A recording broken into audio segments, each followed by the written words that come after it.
Anadolu'da dijital dönüşüm konuşuluyor. Atılması gereken adımlar tartışılıyor ve çözüm önerileri sunuluyor. Bugün son derece keyifli ve bilgilendirici bir etkinlik bizleri bekliyor. Bugünün taktiğini ben Ümit Öncel yapmaya çalışacağım.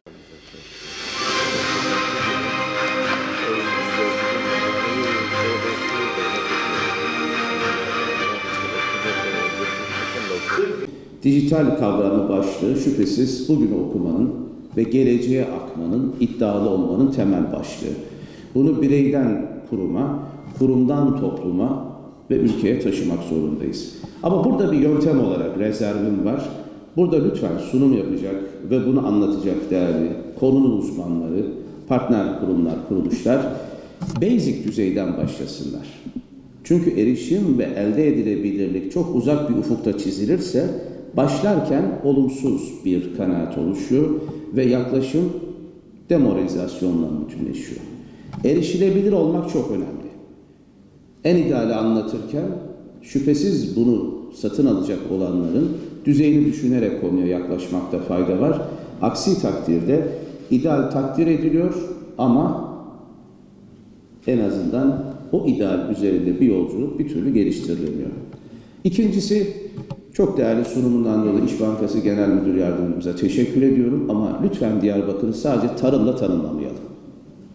Diyarbakır özellikle de hizmetler sektöründe iddiasını çok net ortaya koyan, giderek bu yönde gelişen, tarihi geçmişiyle bölge perspektifinden Türkiye'yi küreselleşmeye, Orta Doğu, Körfez'e taşıyan bir taşıyıcı merkez konumunda.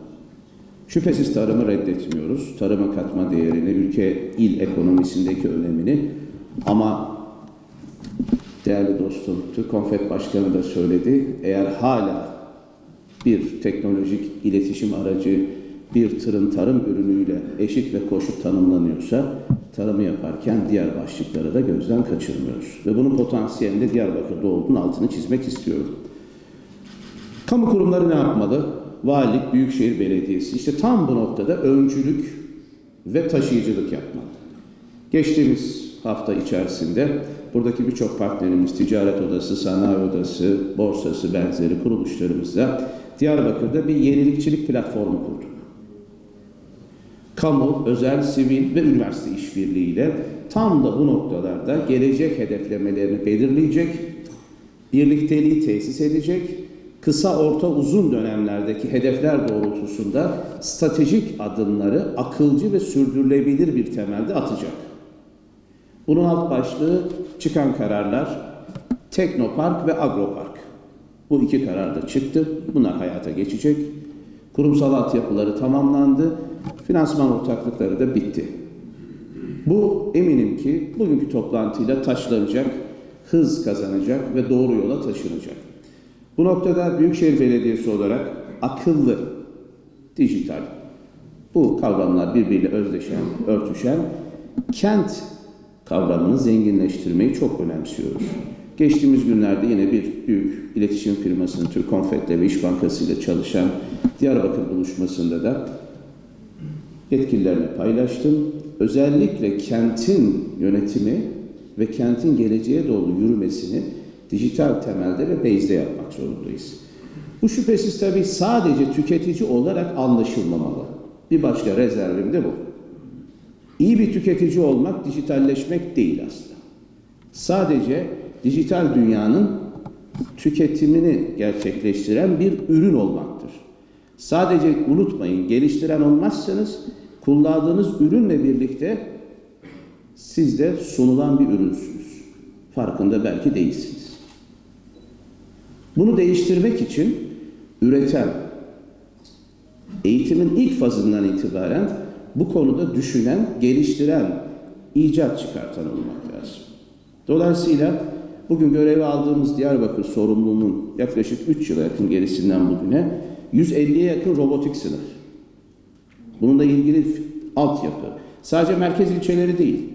En küçük ilçemizden dün ziyaret ettiğim Kocaköy dahil olmak üzere. Başlattık. Müthiş bir akış, müthiş bir ilgi, müthiş bir yoğunlaşma var. Hiç o küçük beyinlerin odaklandığını ve buradan bir şeyin kaçırılabileceğini düşünebiliyor musunuz? Müthiş. Çocuklar icat çıkartıyorlar.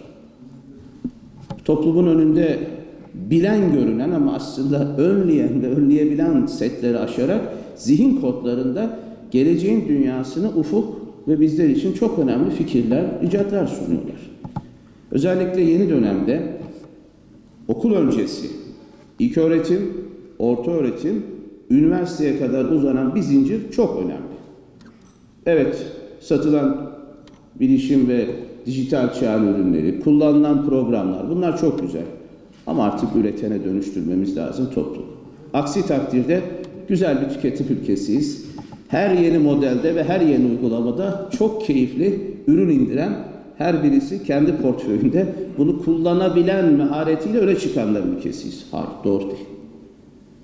Evet, İş Bankamız Silikon Vadisi'nde bir şirket açarak doğru bir yaklaşım yapmıştır. Ama 3 yıla yakın benim yönetim kurulu başkanlığı olduğum Türkiye'nin bilişim vadisi Kocaeli'nde artık alternatif olarak bu ülkede kendi teknolojilerini üreten bir merkez olmak durumundadır.